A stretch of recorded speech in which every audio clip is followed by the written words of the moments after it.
Ketika Menteri Pertahanan Amerika awal tahun ini mengatakan di media bahwa Amerika tidak fokus lagi dalam memerangi terorisme, saya berkerut kening. Dalam dunia intelijen yang namanya Amerika tuh negara yang buas. Semua diawasi, semua dipelototi. Bahkan di Langley, di markasnya CIA ada desk khusus Indonesia. Semua negara sih sebenarnya ada desknya. Namun yang menarik adalah banyak dokter ilmu politik, ilmu psikologi, ilmu kebijakan publik yang memperhatikan setiap pejabat Indonesia mengucapkan kalimat di media, baik berupa pengumuman atau apapun. Semua dianalisa. Ini data benerankah? Ini data bohongankah? Ini decoy? Ini pesanan? Ini by design? Semua dianalisa. Sehingga tidak ada berita yang open source di media tidak dibahas lengkap oleh mereka. Sehingga dalam kurun waktu beberapa lama mereka bisa menyimpulkan ini menteri pinter, ini menteri ada agenda, ini pejabat ada main, ini pejabat geblek, ini pejabat adalah perpanjangan pihak asing, ini pejabat penjilat. Semua kebaca. Sekarang, adakah dari sisi kita melakukan counter analisa kebijakan negara lain? Atau counter analisa statement pejabat-pejabat negeri adikuasa seperti Cina, seperti Amerika, seperti Rusia? Adakah? Oke, kayaknya mungkin karena banyak pemangku jabatan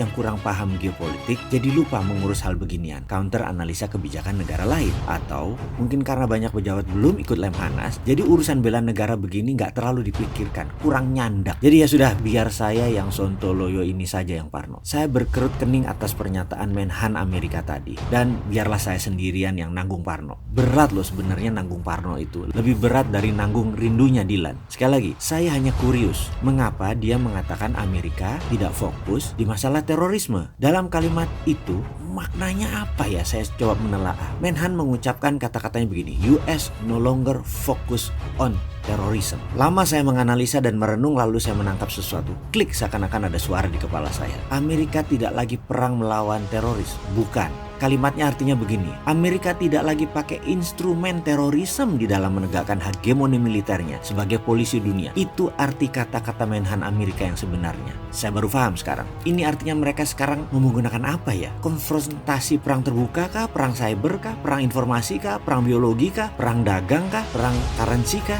Waduh, asli saya berpikir kelas. Sama seperti otak saya lagi berpikir sama seorang grandmaster sekelas Bobby Fischer. Asli saya berpikir kelas. Lalu saya memperhatikan kalimat berikutnya. Amerika fokus pada growing threat China and Rusia. Nah, ini dia kuncinya. Ini rasanya kuncinya. Timur Tengah, Cina, dan Rusia itu 3 front perang. Biasa Amerika tuh perang 1-2 front. Sekarang main terbuka di 3 front. Apa akibatnya? Dalam 1 tahun, $400 billion belanja peralatan perang oleh negara Teluk dan senjata dibeli oleh negara Indo-Pasifik, Korsel, dan Jepang. 400 billion. Walah, dagang alat perang tuh si Amerika ini. Rupanya, mereka memutar roda ekonomi Amerika dengan menciptakan kegentingan. Kurang ajar bener deh si kabinet Trump ini. Walau ujung-ujungnya nggak perang fisik beneran, tapi instabilitas itu bisnis buat Amerika. Sekarang Amerika menyatakan Cina dan Rusia adalah national threat. Ini bagi saya pernyataan serius sekali. Dua negara yang disebut adalah ancaman, dan ancaman tersebut adalah warfare. Artinya siap-siap perang. Apa kira-kira langkah selanjutnya bagi Amerika? Paling nomor 1 adalah memastikan siapa lawan, siapa kawan. Siapa bersama Amerika, siapa bersama Rusia. Saya sih nggak mau sebut siapa negara yang mepet Cina. Serem saya. Dalam National Defense Council, sebagai catatan sebentar ya, departemen ini nggak ada di Indonesia. Amerika menyatakan bahwa mereka segera akan membangun otot industri militer,